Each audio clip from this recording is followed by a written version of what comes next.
of in Africa.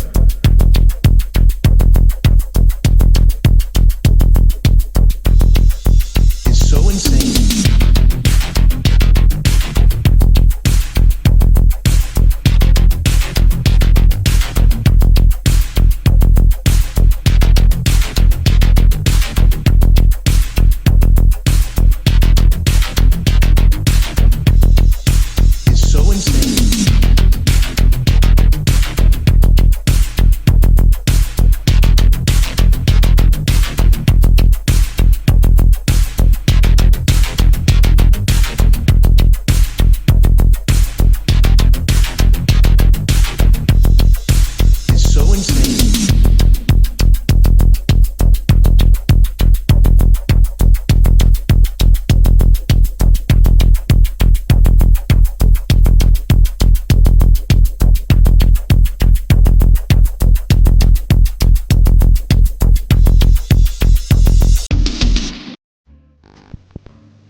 All right, welcome. My new buddy, my new BFF over here, Julien Dionne joins me because he invited me on. We had a great conversation on his podcast, and he was really easy, cool guy to talk to. So I want to return the favor, bring him on the podcast, and yap it up. What's on your mind, dude?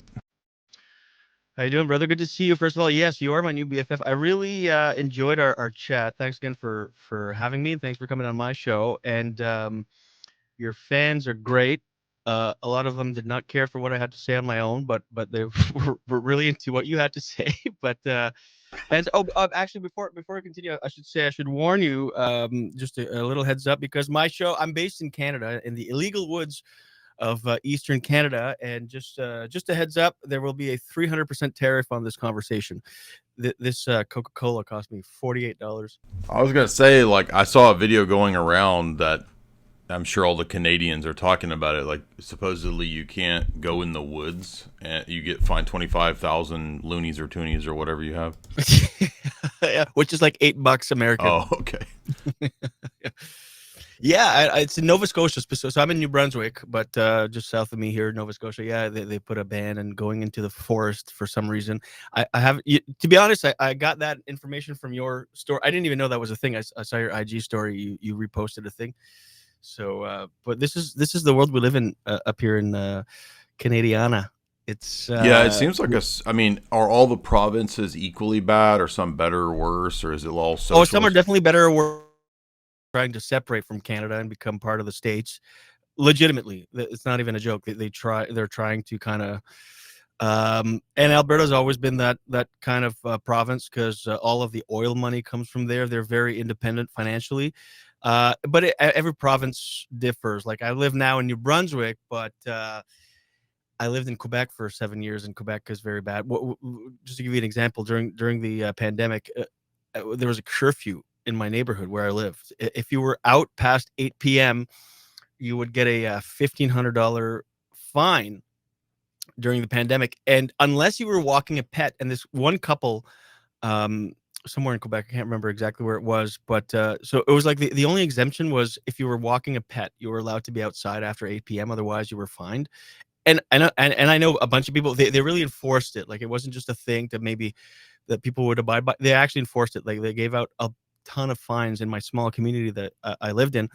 But this one couple thought they could kind of found a loophole, and this guy put on a dog collar around his neck, and his wife walked him around the block. He was on all fours, and they both got fined $1,500 or whatever it was, $1,500 or $1,800. It was like an absurd amount. But yeah, Canada is it's a strict country. I will say, though, it is pretty great here. I enjoy it. We do, but I don't really let the kind of meddling bureaucracy interfere with my day-to-day life. You can choose to or not, but you just kind of live life. But Were they anyway. trying to get around it, or were they actually just species identifying Yeah. individuals? They were furries.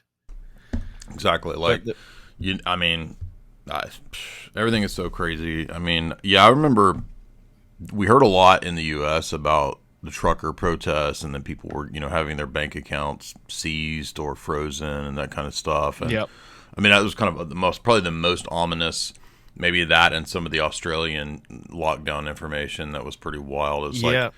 all those 80s dystopian movies that I watched growing up. It's like now they're coming to fruition during the COOF period. But sounds like Canada was really bad.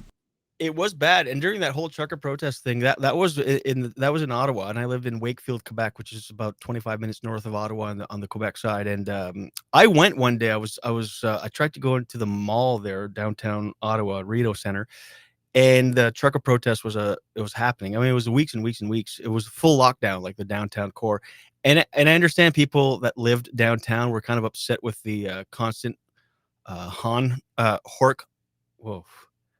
horn honking. There we go.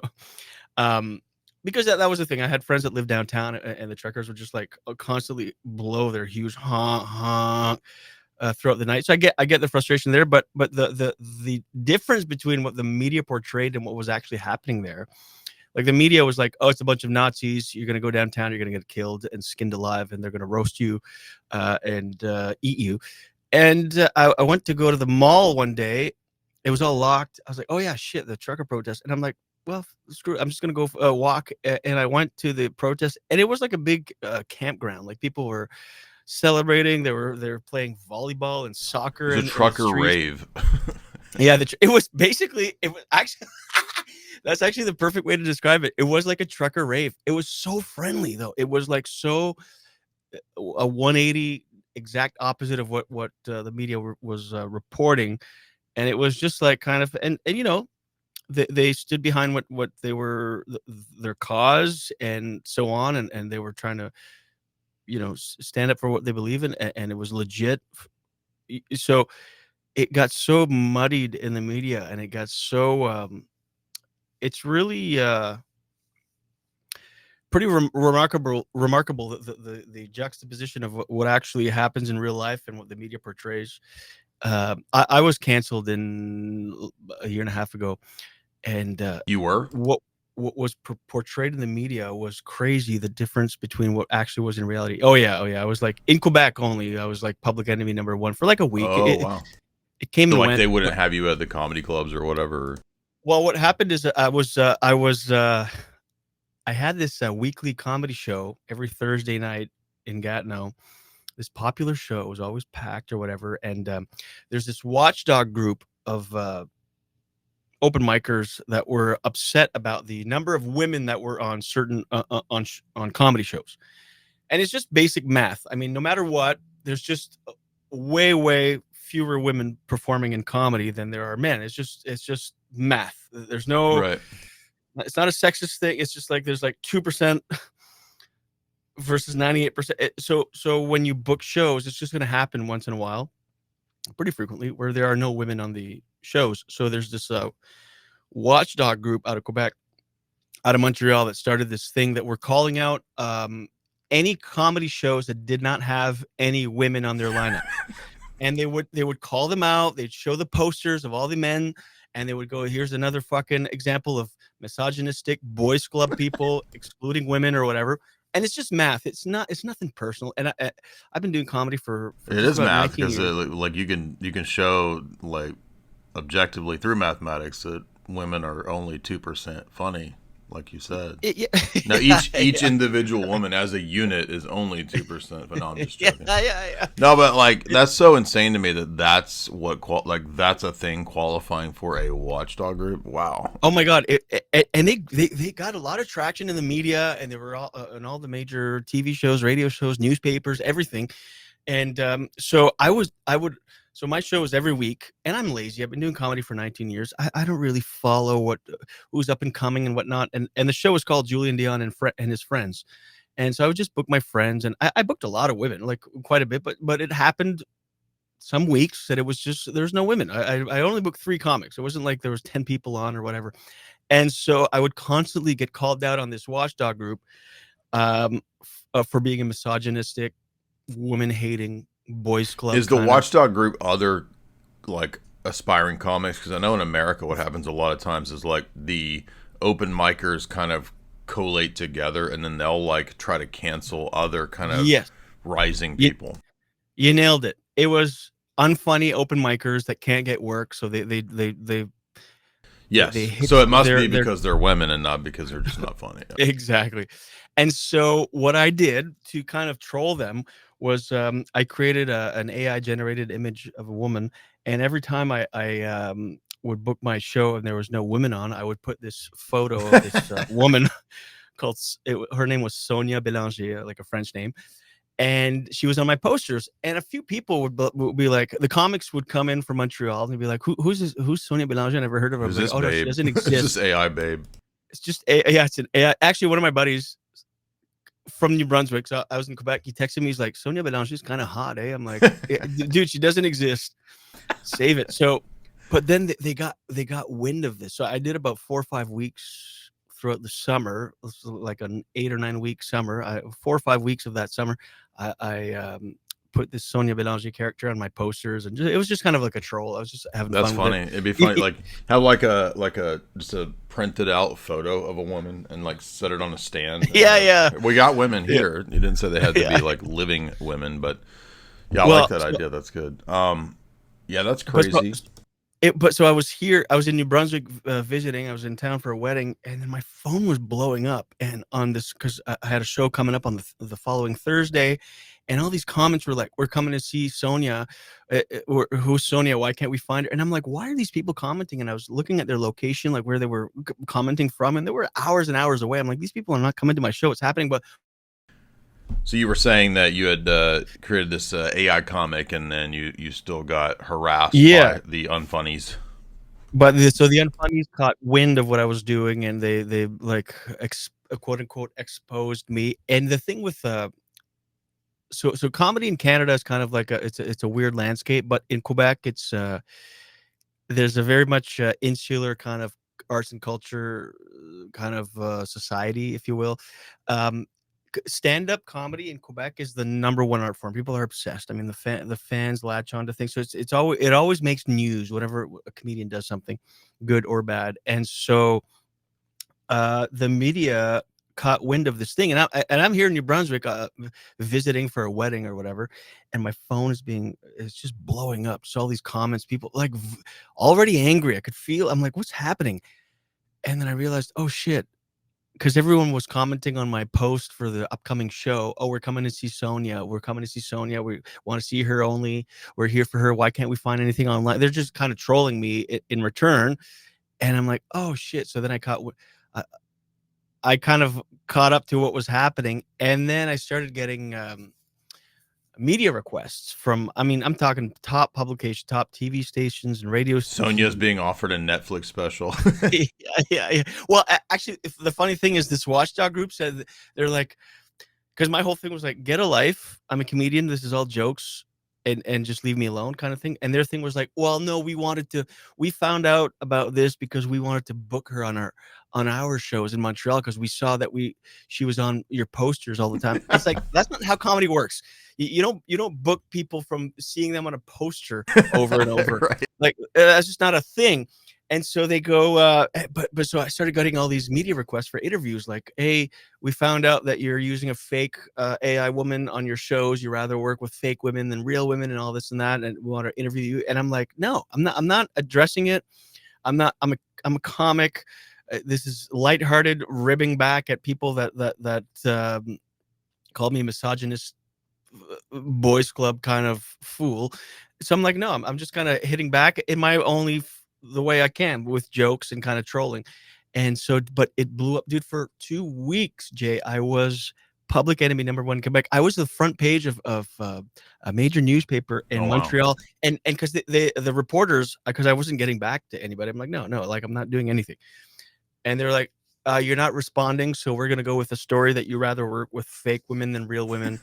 And at the time I was married to a woman comedian, by the way. Like it was just such nonsense, and it blew up. All that to say, how it's rigid. It can be quite rigid here in Canada, but you're just gonna Yeah, keep it your seems head. like, I mean, the woke, from the American vantage point, we think of Canada as like 5 steps more woke than we are. But like, we Absolutely. do a lot of podcasts and shows with comedians the last 5 years or so. And, they've really elucidated over and over how bad it is in the U.S. comedy sphere that people get, canceled and shut down, not just because of unfunny, open mic comedians, but the venues are pretty bad, especially during the coof. Like the venues were pretty nasty. If you question stuff, if you question being locked down, that kind of stuff. So overall, I mean, I'm assuming it's pretty bad in Canada too. Would you say it's not that bad, or is it like 5 steps worse in terms of like socialist lockdown?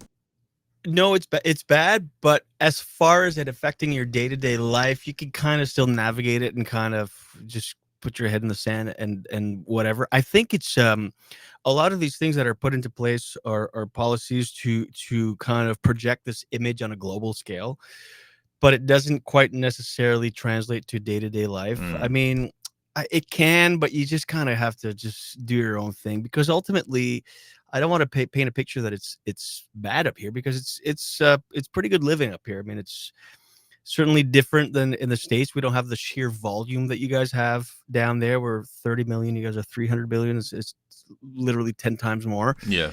And so it's different in the sense of just sheer numbers and opportunity and so on. But it's life up here is pretty good. Yeah, I noticed I Pretty watched a lot of your clips, and you're speaking some sort of odd Mexicanish language that I don't understand, and so I wasn't able to watch it. I did find one of you singing opera songs, and then I realized, oh, that's not actually you. So good. that's the Yeah, other Julien yeah. Dionne. But Of a stiff body syndrome or whatever she has. I bet But you've never heard. Have you heard this one? Like, do you get any like, oh, are you the guy that sings the opera songs? We want you to come. Do you get? oh yeah, all the time people ask me if we're related or whatnot. I'm like, it's not even spelt the same. I know, right? It's But spelled but yeah, different. yeah, All right, yeah. so question there. I'm wondering, like, so I see all of these. You're like playing theaters. You're doing large venues. Have you not done a lot of stuff in the States? Is it just like distance, or you just not worried with that kind of market is too different, or what? Well, it's really just logistics. I mean, to get visas and green cards and so on, it's a quite grueling process, and it's pretty expensive. Interesting. And I did live in New York the first 2.5 years of my career. I was living in Astoria, Queens, and it was great, but I was there illegally. Out of, I mean, if Trump was in office, I'd have been deported quite rapidly. But You I do was there have that illegally, so MS-13 vibe about you. yeah, yeah, that's right. I need to get like a tattoo on my neck that kind of comes up. But no, I just so I was there for the first 2.5, 3 years of my career, and I was playing a lot of clubs in the tri-state area and North Carolina, but most of those were cash gigs. Some gigs were said they asked me for a social security number. I would give a fake one, and it was just kind of like then I kind of fell into limbo in between both countries. So I wasn't getting opportunities in Canada, which there are. There's a big comedy festival, the Just for Laughs Comedy Festival, and so on. But I wasn't. I was kind of like in the States, and in the States, I couldn't capitalize on any opportunity because I didn't have the papers for it. So even if I did a good set somewhere and Comedy Central was like, "Hey, we love you," let's say hypothetically, I couldn't have done those things because I didn't have the papers. So I did it for a few years. It was great. Interesting. I loved it down there.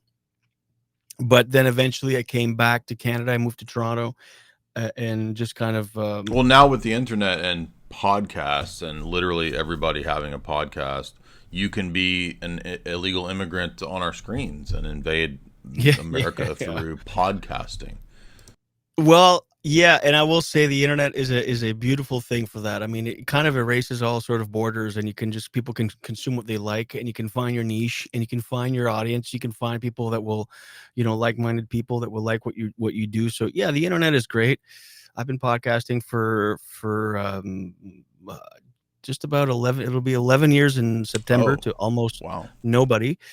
I mean, I have a Are very they small also audience. usually like French, Quebec-ish No, language? No. well, well, because I am French, but I've been doing comedy in English since '06. It'll be 19 years in December, and I started in French in 2018. And the French world, I kind of started doing it in French just to make money, because there's a lot Hmm. of money in the francophone kind of scene. And I had many opportunities to do it before, but I was like, oh, geez, the effort it takes to build an act, even in one language, it's enough. Even though French is my first language, and so I started in 2018, 2019 in French, and it just kind of supplemented my income in a way that I could just be a full-time comic. So now I do about, it's like 50-50. Well, it's a little more English than French, but um, I just kind of used all the tools that I had available in my toolbox, and Is there so any so it's been good. is there any difference in like the timing and the rhythm between two languages like that? Like, is it a different mindset you have to go into if you're like Oh yeah. writing jokes for two different types of people?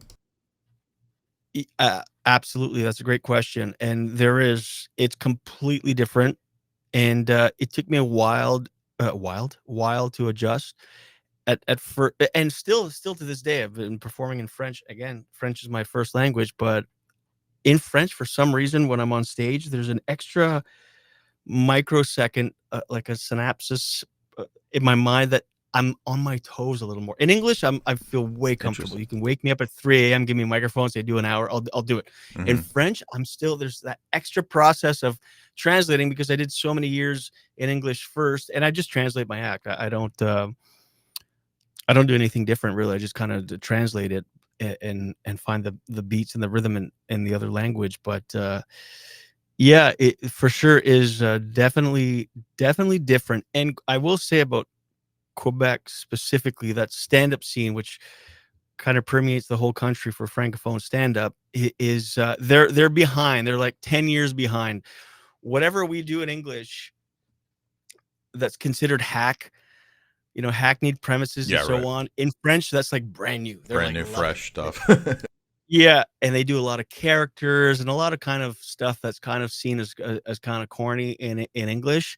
In French, they're scooping that up. And I'm a little bit of a cynical purist, so I kind of resist all that kind of stuff, the characters and whatever, because I like to do, for my stand up, I like to be as authentic as possible. Hmm. I like to be myself on stage. I like to just talk about my personal life and whatever. And in French, there's like a filter of like, the fourth wall is very much there. It's like, we're performing, the audience is separate, and the audiences kind of lap it up. They love it, but it's definitely for sure different. I see a lot of, and don't get me wrong, there's a lot of very talented French comics in Quebec that do great work, but there's also a lot of hacks.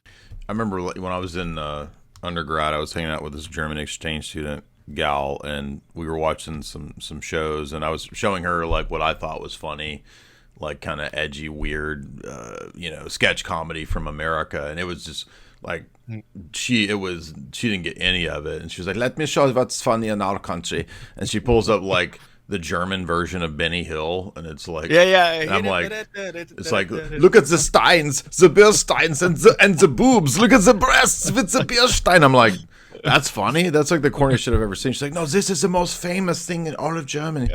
And so it was like it didn't translate at all. I'm trying to show her like the state, something from the '90s in America. And so does the content itself translate? Like you said, you use your act and you put it into French. Does like the content itself matter at all?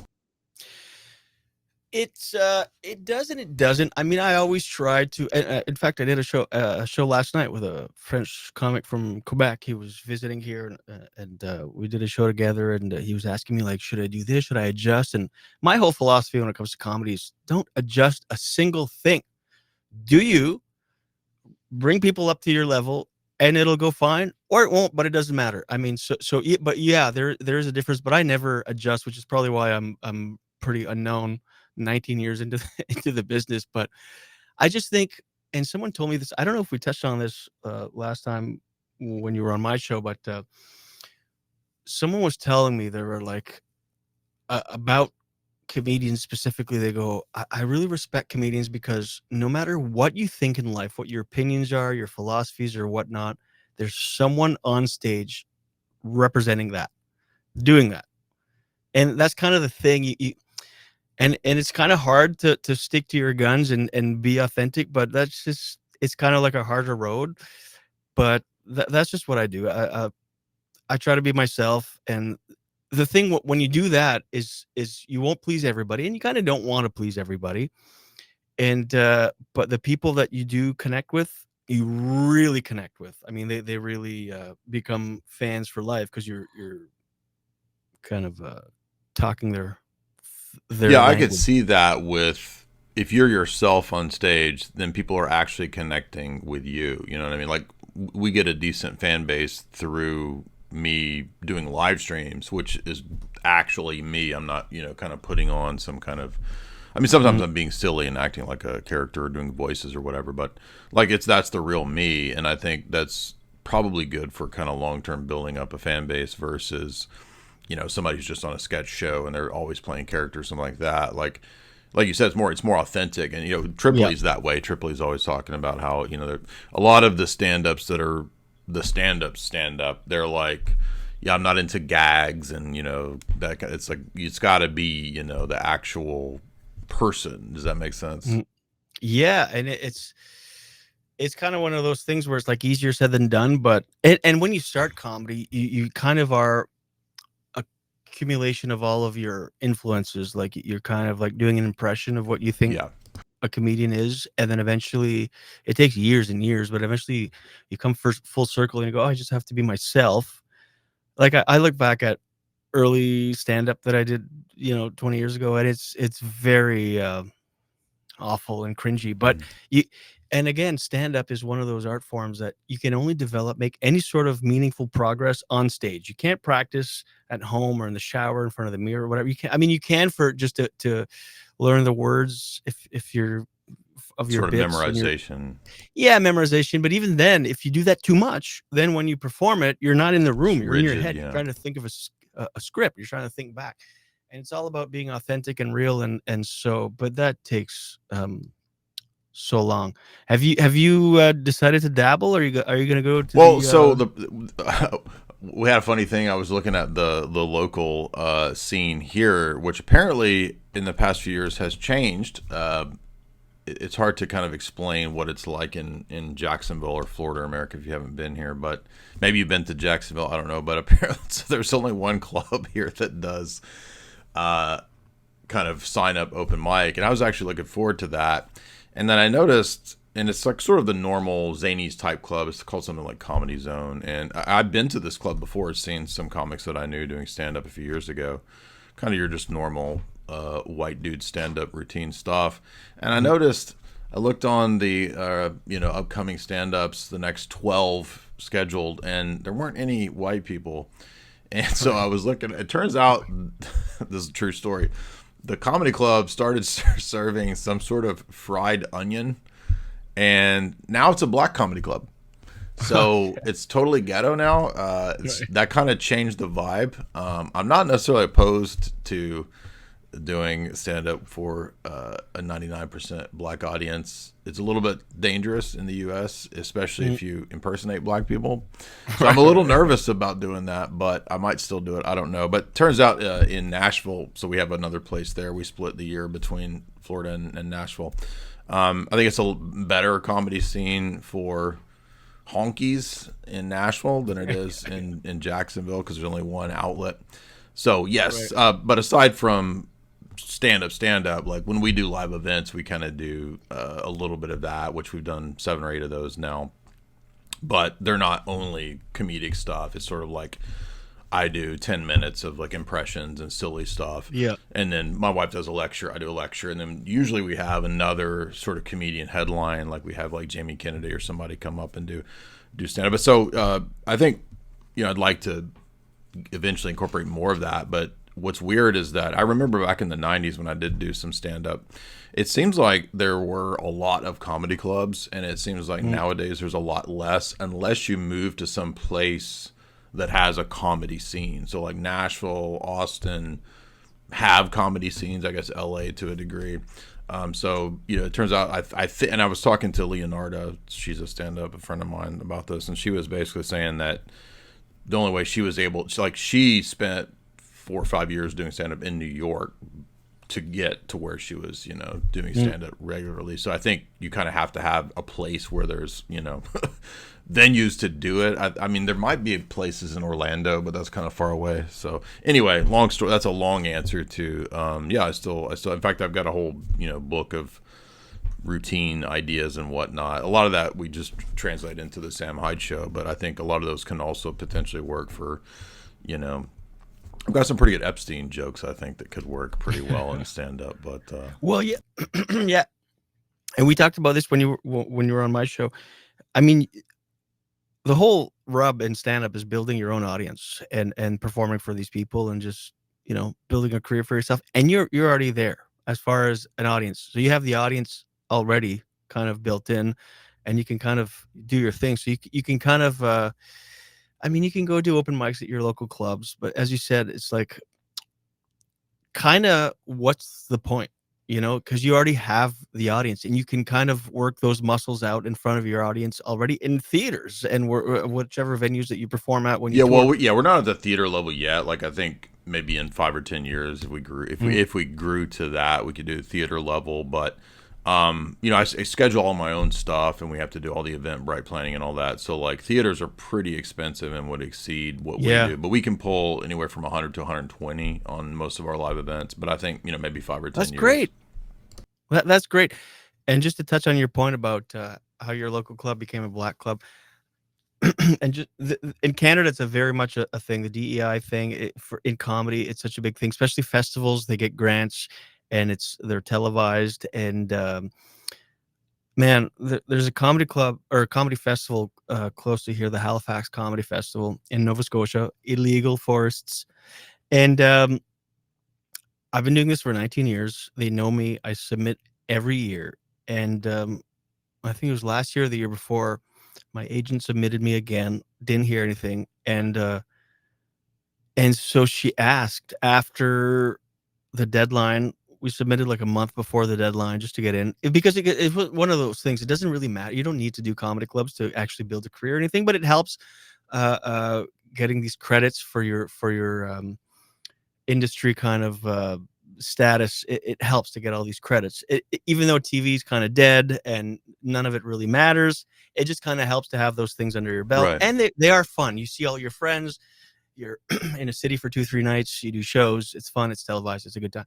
And I just have not been able to get into this club. And I know it's not my ability, because I've been doing this for a long time. And I see comics that are a year or two in that book these festivals. And so my agent asked them, she goes, just can we get feedback just out of curiosity? And when she told me, she's like, I'm going to ask them for feedback, I said, I really don't care about their feedback, because I'm headlining clubs and I'm doing it. So it doesn't really matter what they say. And they came back and legitimately said, straight up, they go, oh, we didn't even look at his tape. We know him. We didn't even look at his tape because we have many 30 or 40-year-old white men, and it's just the market is saturated. So we don't even look at those tapes. We want respectfully immigrants and women and marginalized people to fill the roster. And again, I'm seeing comics that are doing this for a year and a half. It's hard not to get bitter, but I'm way past. Yeah. At this point. It's funny you say that too, because I had Kurt Metzger on the podcast last week here, and we had a great conversation. Afterwards, I was talking to him about stand up, and I was telling him about this club here in Jacksonville. That's a black club now, and he was like, oh yeah, he's like, I started my first 2 years just doing black clubs. Yeah, he was doing the black circuit. And I was like, okay, but you're like an 8-foot Jewish guy, so like, I'm not, like that might vibe better with, I'm like a 6-foot, pure honky dude. So I don't know if that's gonna work out. Yeah, no, it's just the reality of it, and that kind of helps digesting it, because you go, oh, that it definitely isn't personal. It's just because I'm a white middle-aged man, and they literally just told my agent that was why they didn't look at my tape. They go, we didn't even look. They go, when we get white men that apply, we look at the tape throughout the year. We don't even look at it for submission or by deadline. She was just straight up with my agent. My agent she called me. She's like, well, I've got, I guess, kind of good news and bad news. Like, you're not getting the festival, but good news, it's really not your fault. You were just born white. Yeah, I had a friend that was, they had the same thing happening pretty much across the arts in the last 10, 15 years. I had a buddy he was the artist for the Game of Thrones graphic novel series, which was really popular when Game of Thrones was kind of at its peak. Mm-hmm. And so he had done, kind of the most popular comic at the time, drawing. And then he was going to try to go for something at Marvel or DC. And they were like, no, we don't hire white male artists anymore. It's like, it doesn't matter how good you were or what you did. Like, we have like quotas that we're enacting at a corporate level where we're going to hire, trans female artists that can draw Spider-Man. And they do have those quotas. Legitimately, it's in black and white in their grants that they get, because it's all grant money that these big things, well, up in Canada anyway, for festivals and TV opportunities. Oh, it's the same, yeah.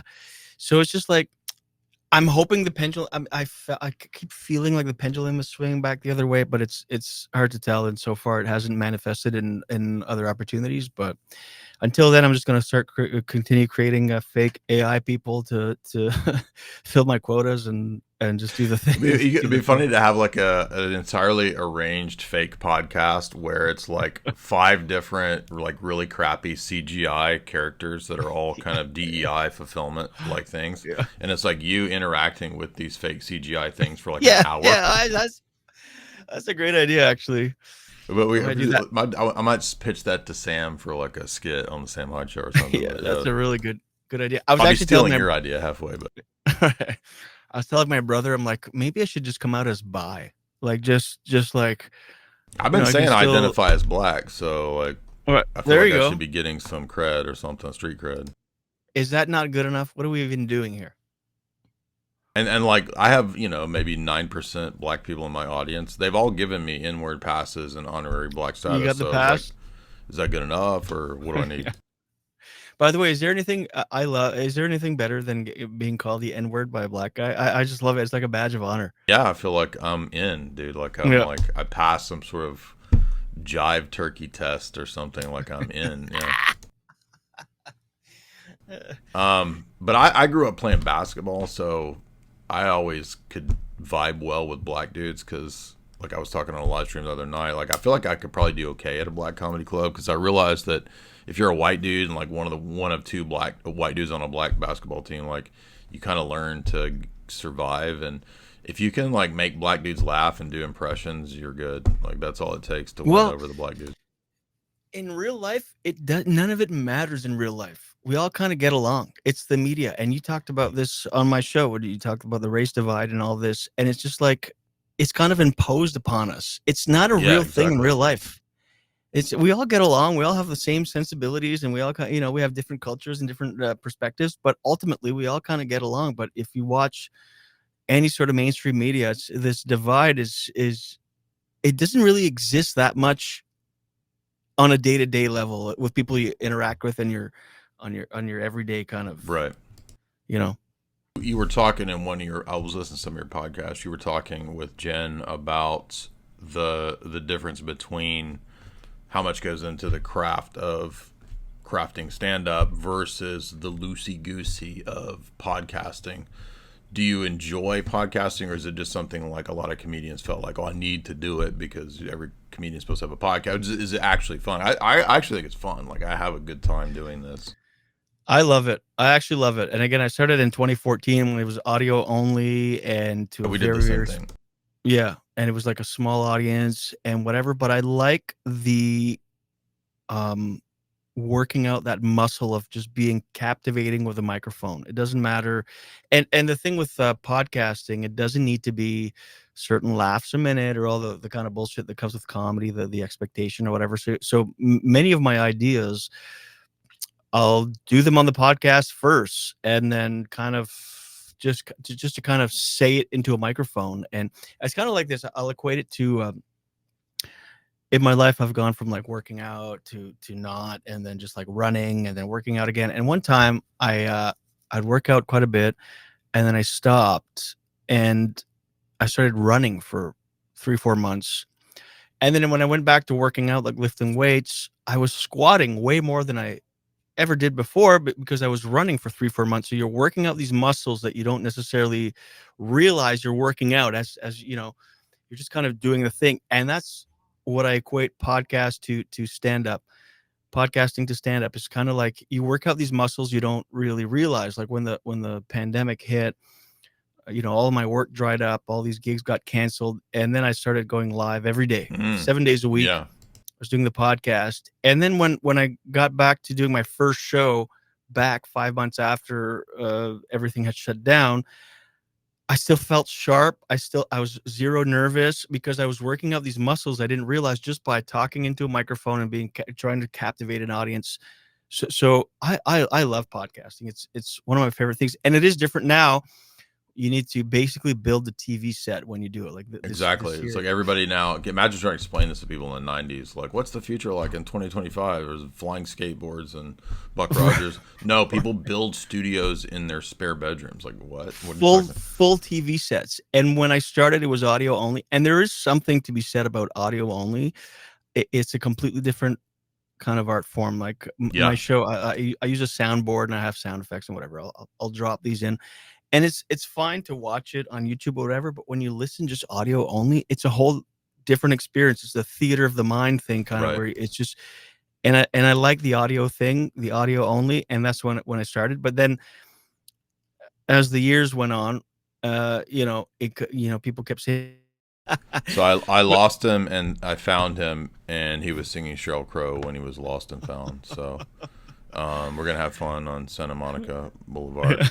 Yeah, I'm sorry. So collab cam, it's great, and then sometimes it's not. So you were saying you love podcasting, you're working out the muscles. Yeah, it's just a great kind of thing, and I love it. And I built the studio here the last year, and I love that I could just come here and just hit record, and if I have thoughts. I haven't yet been on a regular schedule with my own show again. I used to do it twice a week. Now I'm trying to get back into it on a more regular basis. It's busy in the summer and all the excuses, but yeah, I just love it. You can just come here and talk into a microphone and just put it out there. And for me, for material, it's great to kind of catalog things and ideas and so on, and then I hash them out on the podcast without the pressure of, like I said, laughs per minute. And is it a way for you to test out material, basically? Absolutely, 110%. And it's just kind of like, and it's not even testing because I don't really get feedback necessarily. Otherwise, it's just kind of saying it into a microphone, and then it's just kind of, because it's kind of all foggy and murky in your brain, and then you say it into a microphone, and it's like, okay, and then you trim the fat, and then I try it on stage, and then because I've had many people come to my shows and like, I'll do material, and they're like, oh, I heard you talk about that on the podcast. Which that's another thing about comedy. It's so unforgiving as far as like anything that people's ever anything that anyone's heard before, it kind of deflates it because comedy is a visceral reaction, right? So when you go to a music concert, you want to hear the hits, you want to hear the things because it's an emotional reaction, right? So like you want to hear the songs that bring you somewhere and spark memories and whatnot. But comedy is a visceral reaction. You want that left turn at the end. And so once you've heard that before, it kind of takes away from it. So people, the pressure on comics to come up with new material, it's and the internet, I'm sure, makes that more difficult because back in the day, touring comics could have one routine and they did for years because unless it was for 20 years, they'd have the same TV, 45 minutes and tour it, and you can't do that anymore, which is good for the art form because then you kind of rely on your skill set to know that no matter what you created before, no matter how you're attached to it because of the reaction you get, whatever you will create after, it's going to be better. You have to kind of have that faith in your skill set that you've developed over the years of like your sensibilities, knowing what's good, what's funny, and what's going to work. And so it's overall good for the art form, but it's unforgiving, man. So like two questions I get the most when I book shows locally here in my hometown is, can I get free tickets? And is there new material? Because it's so unforgiving. Because you can have a good time as an audience member in a comedy show and be like, oh yeah, this guy rules. And then you do one joke they heard before, they go, oh yeah, I've heard this before. This guy sucks. He It's just like, sucks. Yeah. it's that quick. And it's because it's very difficult to come up with new material. It's something that takes a long Right. time. I mean, when you start, the process of from idea to actually fully formed bit is way longer. Like that process shortens as you develop your skill set and kind of tour around. But yeah, it's a tough racket, man. Yeah. Let's rewind a little bit about you. So you've been what, almost 2 decades, 20 years almost. Did you know when you were in high school that this is what you were going to do, or did you fall into this? Yeah, I was kind of no, I didn't. I always respect the comics that are like, oh, I was a dare. I went up on an open mic and now I'm a millionaire. I'm like, that was never the case for me. I was for me the big kind of catalyst that got me into it was I was a late bloomer. I was like very much. I was 17 years old and I looked like I was maybe 12, 13. Like, and I was small. I hit puberty late and whatnot. But I found out at a young age the great equalizer was humor. I was always the funny kind of kid. I was always, and I remember being in the 8th grade. We went on a field trip, and I was on the Greyhound bus back, and I was literally standing in the aisle and just basically doing stand up. And I felt like, oh, and these big jocks and these pretty women and all these, they were laughing, and I was like, oh, this is kind of my thing. And I was a big stand-up fan from a young age. Stand-up is very much an American thing. I mean, it's the mecca is it's an American art form. I mean, through and through. And I was obsessed with consuming all of the stand-up that was on TV, and I just loved it. And it was always my dream. And then I was in my early 20s. I was selling insurance, and I had kind of mapped out this plan. Because here on the East Coast, there were no comedy clubs whatsoever, and it was just a dream. And I kind of mapped out this trip. I was going to take 2 weeks or 3 weeks off of work and go to like Montreal and Toronto and just hit up these open mics just to kind of. And I had this shoebox filled with just napkins and post-it notes of joke ideas and all this. And then lo and behold, in 2006, a Yuck Yucks, which is a chain here, it's kind of like our improv, if you will, in Canada. There's 14 or 15 across the country, which is, it's not a lot, but in Canada, it's per capita, it's pretty good. And there's a Yuck Yucks that opened in my hometown, and so I started doing the open mics there in 2006. And then I'm in Moncton, New Brunswick, and there's a club that opened here and in Halifax, Nova Scotia, the same time.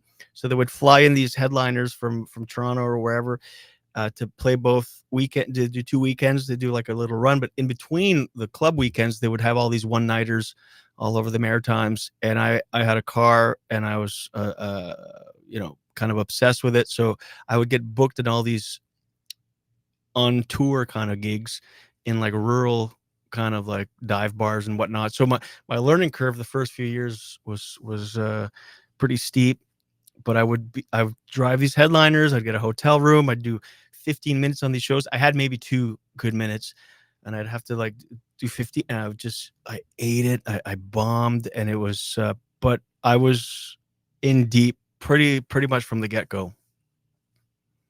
Who were you said you consumed a bunch of the stand-ups. Who were the influences? When I started, I was a huge Seinfeld fan, and honestly, someone else that I saw that kind of blew my mind. This was before her talk show. This was post sitcom, before talk show. It was Ellen DeGeneres. I saw her in Vancouver in 2002. It was just before her sitcom, and she was awesome. Like, say what you will about Ellen, she was one of the best ever to do it, like straight stand up, and her material was so good. I remember seeing her in the theater. The theater wasn't even sold out. It was at the Orpheum Theater in Vancouver. We had balcony seats, and we were able to move down. It was not even close to full, but she was so good, and I was like, oh my god, that's how you do it. and that's what I want to do, and that's how you do it. And so my two main influences when I started were Seinfeld and Ellen, oddly enough. And man, sometimes I look at like early tapes and I sound like Jerry. It's embarrassing actually, but What's the deal? yeah, what's the deal with French poodles? And I was just kind of not that blatant, but you could kind of tell my influences. I like Bill Hicks a lot and David Cross, and I was kind of just, those are my early influences, but that evolves with time, and that changes quite a bit. So who is That, it nowadays?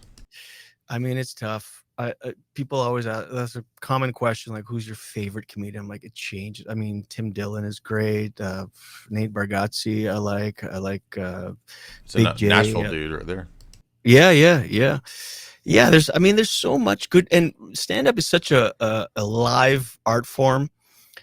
I mean, some of my biggest influences in Canada here that you wouldn't even know the names. I mean, they're great in a club, and then I would see them on TV, and it really doesn't translate. It's such a live art form when you're in the room, like when you're at Zany's in Nashville and it's packed, and it's complete magic. I mean, it's such a live thing to witness, and you kind of have to do the TV thing, as I was saying earlier about your industry status and all that, and the credits, and you want to do TV, whatever, but it doesn't translate. Like when you're in the room, I mean, I know countless headliners that you wouldn't even believe how good they are when you're in the room, and you've never heard of them before, but it's just like it's so I have a lot of quote unquote favorite comics that there's just kind of, and again, I'm a purist, so it's like anybody that's like authentic and just, if you can be authentically yourself and blow the roof off of a place, it's just like, wow, hats That's off. the goal. Yeah. And there's a lot of people that do it and that you've never heard of, and that will just kind of, and they have good careers and good. That's the thing, that the, like civilians, if you will, like people that don't do it. Like when I got canceled and I was like all over the media, people were like, "Who's that guy? I never heard of him." And that was the big chirp, was like, "Julian Yeah. who? Like never heard of him." It's like, yeah, but I earn a great living, and I perform for a living. I've worked like 4 days a month, and it's what's the problem? But it's like this: if you're not known or famous, people use that as a slight or like an insult, kind of like, I've never heard of this guy before. Yeah. Did you? I remember I was in high school, and I remember I read the Seinfeld book when the Seinfeld's little book came out, and I was like, "This is really funny. I want to be doing something like this." And I remember reading Steve Martin's biography when I was in high school. I was like, "This is interesting. This sounds fun." Because, when Steve Martin was doing stand up before he was famous, it was like really kind of out there, kind of wacky, almost kind of like pot smoking Dave Chappelle's style, weird stuff, which I've always thought that kind of wacky stuff was the funniest stuff. But yeah, I mean, I'm not technically a comedian, but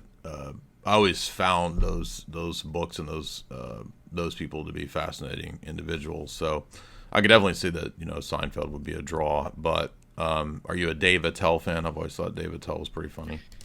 I honestly think Dave Attell is the best comedian living right now. He's amazing. I used to watch him, all throughout the '90s and the 2000s on, Comedy Central all the time, and I was like, man, that's funny right there. And he's one of those guys. His special came out last year on Netflix. It's good, everything. But if you're in the same room and you witness what he does, it's I mean, it's second to none. And comedy is often like the speed in which things are said, right? Right. Like you can say something funny 2 days later or whatever. Right. Like the longer you go before saying something funny, it dilutes it. Yeah, exactly. But he's so fast. He's the quickest guy. And he's I consume any podcasts that he's on or whatever, especially in front of a live audience. And I mean, there's nobody funnier. He's just, and comedy evolves. Like Seinfeld now, I mean, yeah, exactly. Whatever. He's got his place. He's a legend. He's been doing it for just under 50 years or something insane. And it's like, but comedy evolves. It's a always growing, changing kind of art form. And there's just so many people doing great work.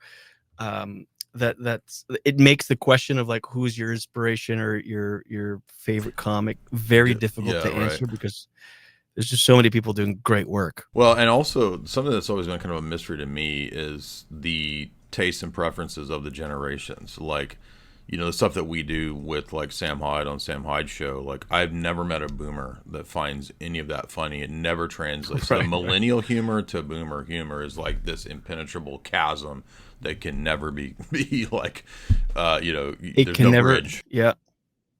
I'm curious what you There's think no about bridge. that. Like, do you notice like a difference between, and it's kind of the same with Gen Z. They're a really weird kind of vibe as Mhm. well. If you're trying to, as a millennial or Gen X, talk to, you know, that younger crowd.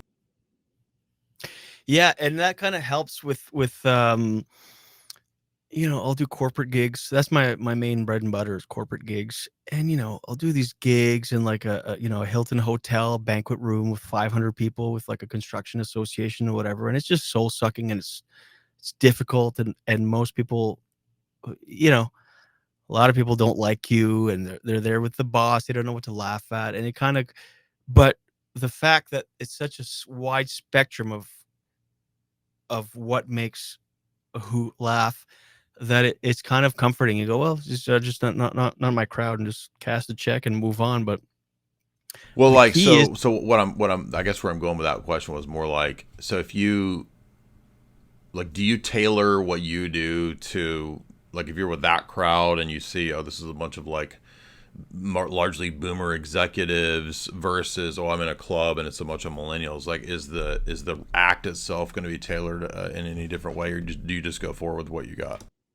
to a certain degree, like I'll maybe tailor 8 to 10% of it, but the rest I try to bring the people to my level, whether it's up or down, it doesn't matter. But it's just like I try to just do my thing. In fact, I did a in Quebec, it's called Cégep. So in Quebec, they only go to the 11th grade, and then you have to do 1 to 3 years of Cégep, which is like pre-college kind of years. And so I did this gig at a Cégep. So it's like 18 to 20 year olds, basically 17 to 20 years. And I talk a lot about being in my 40s and whatnot. And my manager told me before, he's like, don't do any of that shit. Just like, you know, basically telling me tailor your act to the Yeah. kids. And I was headlining and I had 2 openers, and my openers were talking about smoking weed and all this. And I'm like, no, screw that. I'm just going to do my thing. Because here's the thing. You forget when you go, oh, I'm performing in front of 18-year-olds. Well, 18-year-olds consider themselves adults and they want Mm-hmm. to be adults in the world. They want to be considered on the same level as everyone. So I'm like, no, screw it. I'm not, because I was kind of panicking. I was like, oh shit, I have to do an hour in front of kids. Yeah. I'm double their age. And I'm like, you know what? No, I'm going to do my material about being 40 and all this. And it went great. You tend to overthink these things. You go, oh, shit. And it is kind of like you kind of disrespect them in a way because they want to be treated as equals, even though they're not. And they're children, quite literally. Um, so no, I just, that was a learning curve for me. And this was only about 2 years ago. And I was like, you know, I'm just gonna do my thing, and if it goes great, fine. If it doesn't, that's fine too. And it was like a nooner gig. It was like in like a quad, in like a quad at like a college, in front of these kids at daytime, full sunlight out. And I'm like, I'm okay. Maybe I won't drop as many f bombs or whatever as I Yeah. used as Right. I would in a club or be completely raw. But I'll just kind of do my material, and it went great. And people came up after, and these kids just like, oh, you know, good feedback. And it's just kind of, it was a lesson in like, oh yeah, just do your thing, have faith in your thing, plant your feet, bring people up to your level, and it, for the most part, will go well. I mean, the only situation that's kind of a toss up is corporate gigs because there are many other factors that come into play. But yeah, you just kind of do your thing and just, and that's another thing, like bombing was detrimental before. When I was new in the business, you would bomb, it would stay with you for days. And you go through enough hard things in life where you go, this shit does not matter. Yeah. You don't You go care. through a separation, you go through a death in the family, go through this and that, you just life. And you go, ultimately, we're just people in a room that all want the same thing, just to have a good time. Like if you remove the spotlights and the microphone or whatever, and you were to turn on all the lights, you go, oh, this is just a small room with like a bunch of people that just kind of want to have fun. And you can't forget that. You have to go, okay, I have to have fun, bring people on my level, talk to them the way they want to be talked to, not the way that you're told they should be talked to, and almost always it goes well. It's probably the lamest question. I'm sure you get this a million times, but I always like to hear these stories. What's the best gig and the worst gig? Jesus, sorry, this is enough. Got to be some kind of like nightmare, where you were like attacked by, somebody or something. Worst gig was there was a legendary comedian in Canada called his name was Mike McDonald. He had a big career in the States, actually. He's been on Letterman. Oh, yeah, it's the Doobie Brothers. Yeah, that's right. His name is Michael McDonald. Oh, that's a good Michael McDonald. Thank you. But I was like new in my career. I was like 3 or 4 months in, and he was coming through town. He's since passed. He had a liver transplant, and 5 years to the day that he got it, literally to the day, 5 years to the day he got his liver transplant, he died of a massive heart attack. But he was a legend. Mike McDonald, he's a Canadian legend, but also in the American stand-up scene. He was like, friends with Norm Macdonald. Like, he was like up there. He was an amazing comedian. He's the comedian that's done the Just for Laughs Comedy Festival the most amount of times and so on. And he was coming through town, and I wanted to open him for him. I just wanted to do like 5 or 10 minutes before him, and he said no. The club owner was like, no. He said no. He doesn't know you and whatever. And I remember I was like 3 months into comedy. I'm like, how dare he? Does he not remember where he came up from and all this? And I was like offended. In retrospect, I was way off the mark. But anyway, so and then like 3 or 4 months later, so I was like 7 or 8 months into comedy. He came. Wait a back minute, are you town, talking about from Mad TV? That Michael? No, Okay. another. There's a lot of Mike McDonald, okay. but this was no, just he was a straight stand-up. Huge career in Canada, and he was a touring comic in the States. I mean, it's one of those things. It's like most people don't know him, but he had a career that most comics would kill for. Like even in the States, he would play all the best rooms and whatever. And just like a straight purist, very, very, very, very funny. And so about 3 or 4 months after he had said no, he was coming back through time, and I was actually just straight up. I didn't have to ask. I was booked to MC his shows, and the club I started at here, Yuck Yucks in Moncton, they had 3 or 4 shows a week, and when he would come through town, it was like 7 shows. Like they would double up every night, and it was like people would pay, and the usual price would be like $18 to get in. When he came through, it was $50 a ticket and whatever. And I was booked as MC, so I was like, all right, it's my time to shine and show Mike McDonald what I'm up to, and all this. And again, I'm 7 months in. I was terrible at comedy. I was just learning. And it was the Friday night show. There's 2 shows, 8 and 10:30, and I get to the club, and it's just buzzing. I mean, it's overwhelming. And you can tell how rowdy a crowd is by how many people are still standing when the intro song is still playing. Like it was just like a rowdy, like just crazy. And I'm like, oh shit. And so I go on stage, and I don't have the chops to command any room. I just have my material. I have like 10 minutes, 12 minutes of material, and that's it. And I'm in the room, and I'm excited to meet him. I had never met him before, and he's not there. And the club was in a hotel, and he was staying in the hotel, and I'm like, oh shit, there's no Mike McDonald, whatever. So I go to the front desk, and I'm like, hey, could you call Mike McDonald's room? And he had a schedule where he would perform at night. He would write all night till 5, 6 a.m. and then just sleep all day. His whole life was comedy. And so the receptionist at the hotel front desk gives me the phone. It rings, and it's like, hello. And I'm like, oh, hey, is this Mike? He's like, yeah, what's up? I'm like, oh, hey, my name is Julien. I'm the MC tonight. The show starts in 5 minutes, and just wanted to. He goes, oh shit, there's an early show. He's like, oh shit, oh man, all right, okay, okay, let me. I'm gonna shower, just stretch. He tells me to stretch. I can't stretch. I have like 12 minutes, and so I go on stage, and it's a rowdy room, and I just. I do my opening joke. I had no skill set to do any crowd work at the time or just step outside of my act. I could not do that. I just didn't have the skill set. So I just start doing my material and I do the first joke, just nothing. Second joke, it's just rowdy. Third joke, people start talking to themselves about, and I'm like, oh shit. And I hear someone in the back of the room go, "You suck."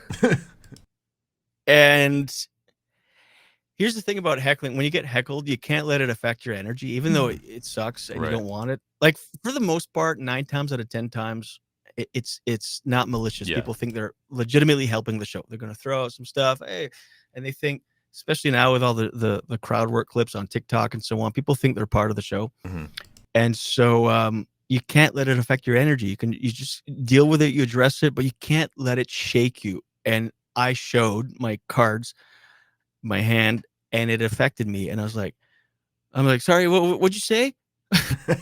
I cringed thinking back about it. I'm like, because he goes, "You suck," and everyone heard, and they go, "Oh," and it was just kind of this wave of like guilt, like just people like, "Oh," felt bad for me, and like, "Sorry, what did you say?" And he's like, and he's not saying anything. I go, "Hey, man, what did you say in the back there?" He goes, and the manager standing right next to him, the manager of the club, and he goes, "I can't say." The club owner said, or the club manager said, if I was going to say it, he was going to kick me out. I'm like, "No, I'm giving you the green light. Go ahead, say it." He goes, "I said you suck."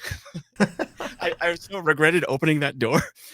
He goes, "I said you suck, man," and it was so like real the way he told. He was just like in conversation at this point. Like he wasn't even like it wasn't like in the shadows. Now he was just like, "Well, I said you suck," and I was like, "Well, whatever, man. I'm up here trying to do my dreams, like fuck you, man," and whatever. And like people like clap out of like just feeling bad for me. And then I cut my set short. I bring on the middle act, and the middle act was the MC in Halifax for Mike McDonald the week before, and he had gotten fired because he just wasn't up for the job. And so the middle act comes up to like a dead room. He bombs. Oh no. And then Mike McDonald walks in the room, and then he goes on stage, and it just blew the roof off the place. And then the worst part, it was 8:00. I had to do a 10:30 show, and I remember this is here in my hometown of Moncton, and I had people I knew that were there. They didn't know I was doing comedy, and they came up to me after the show. They're like, "Right on. So this is what you do now?" And I'm like, "Yeah, yeah." And I still had to do a 10:30 show. The 10:30 show went a little bit better, not much, but that was probably the worst show. Actually, I'll tell you another quick one I did. Mike see any of it, or was he just not even there? Yeah, he saw it. I got fired. So the next morning, I got a call from the club owner who was also a comic, and he's like, "Hey, pal," it was 9 a.m. I got a call. I'm like, "Oh shit." He's like, "Yeah, heard the first show was rough yesterday." I was like, yeah. Well, it wasn't too bad. He's like, well, we can't have that, buddy. So I'm gonna replace you for the weekend. And it was devastating, man. I was just like, oh my god, one of my comedy heroes just fired me from a weekend. But the club owner had a gig in PEI, another province, just went over, and he goes, "Come with me tonight. Don't worry about last night. It's a hard gig. Come with me tonight. I'm headlining this corporate gig. You're gonna go up before me. You'll do 10 minutes, 500 people. It's gonna be a good time. Just don't worry about it. Just come with me tonight. Pay wise, it'll be the same, whatever." So I'm like, okay, I can kind of digest that. And I go to the Charlottetown PEI the next day, and there's an MC. He blows the roof off the place on this corporate gig. He brings me up on stage. I go up, first bit, same bit I did the night before, complete silence. And I ate a bag of dicks. Like I just completely bombed again. So it's like 2 back-to-back shows. And the club owner who was headlining, I come off stage just like, "What was that?" I'm like, "I don't know, man. I'm doing my best here." He's like, "Yeah, maybe take a week or 2 off before you get back on the horse." But that was a really tough kind of weekend, and bounced back eventually. Sounds like a nightmare, yeah. It is. Well, here's the thing. It is a nightmare, but as it's happening, you're on stage, someone says you suck, and you go, "Oh, this is worst case scenario," and then you kind of go, Now "It's you've not been that through bad." it, yeah. Yeah, I'm not physically hurt. I mean, it's not like people beat me up in the parking lot or whatnot, but And then shortly after that, my second worst gig was in Ajax, Ontario. It was another Yuck Yucks, and it was notoriously known as like a tough room. And I was booked as the feature, as like the middle act on that show. And this was another one, and I was still kind of shaky from like bombing for Mike McDonald and getting fired from that gig. And so many people had told me this Ajax Ontario club was really difficult. It's like a yeah, it's just like a outskirts of Toronto kind of club, and it's the suburbs, and it's just known as a rowdy club. So I'm booked with two amazing comics, and I'm in the middle.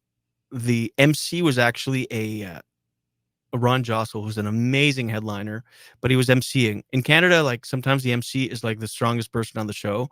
And so he goes up, he's this Filipino comic, and just blows the roof off the place. It was a Thursday night. I had the whole weekend to do, and I had 20 minutes of material. I didn't have 21. I didn't have 19. I had 20 minutes, and I knew like all these markers in my act. Like if I was at this bit, I was like at 17 minutes or whatever. So, and I was so nervous because I was fresh off bombing for Mike McDonald, and everyone told me that Ajax was like a tough club. And so I go on stage, and it's a fundraiser. And again, it's just like a rowdy room. And Ron Jostle, who's the MC, blew the roof off the place for 20 minutes.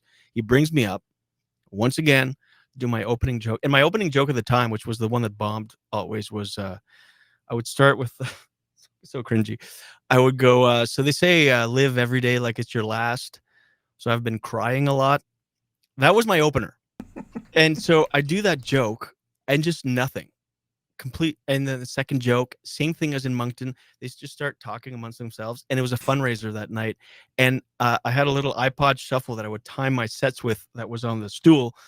And so I was at this marker in my brain where this bit, I was about 17 or 18 minutes in, and my closer was an act out about, it was a bit that I would do about when you go to a food court in a mall,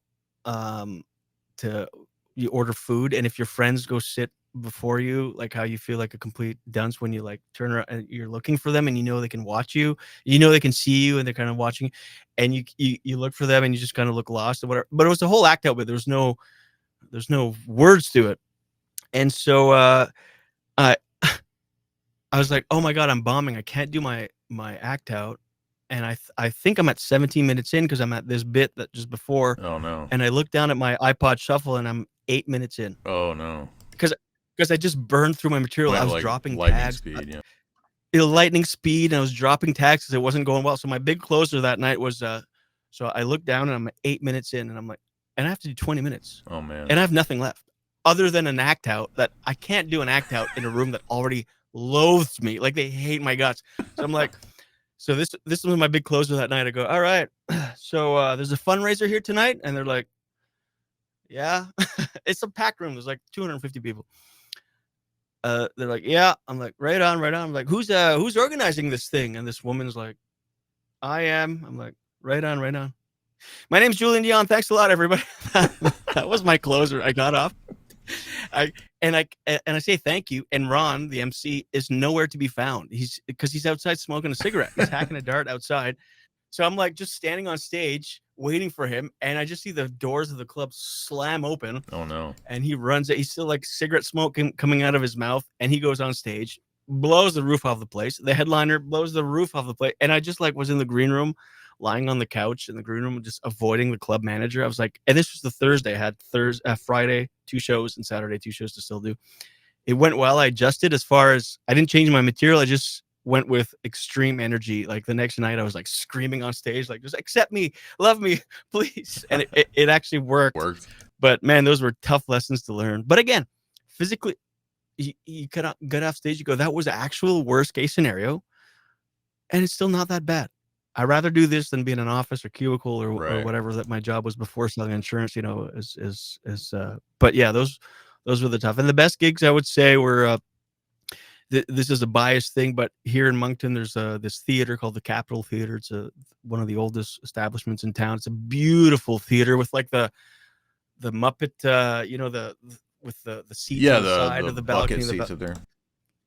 Yeah. So I've performed there about 12 or 13 times over the years, and it's like a 800-seat theater, and those have been my most fun gigs. When I lived in New York, Mark Maron kind of I befriended him, and he kind of took me under his wing, and he had a show called Mark Maron and Friends at the Cornelia Street Cafe in the Greenwich Village. That was also another kind of Yeah, I highlight. listened to over the years a lot of the Mark Maron podcast.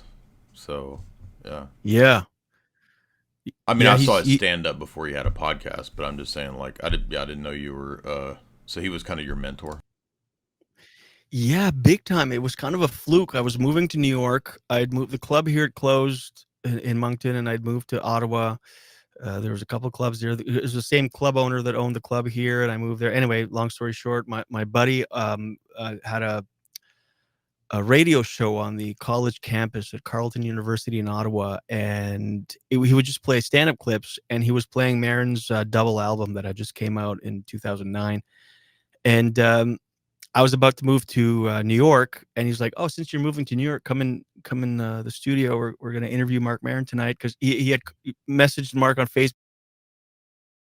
Just go to Rick Astley, dude. Never gonna give you up, never gonna let you down. That is very close, by the way, to the Michael McDonald voice, but maybe we get him back here in a second. Let's see. We can do this again. Come back on my show. I really enjoy our chat. Shit, I forgot this last little bit to turn the record on. I apologize because so we'll go ahead and just point out that it was a great bit having here. Let me rephrase that. It's a great time having Julien on. Thank you so much for being with us. I want to remind you guys, head over to choq.com, choq.com. Use the promo code J40 to get 40% off.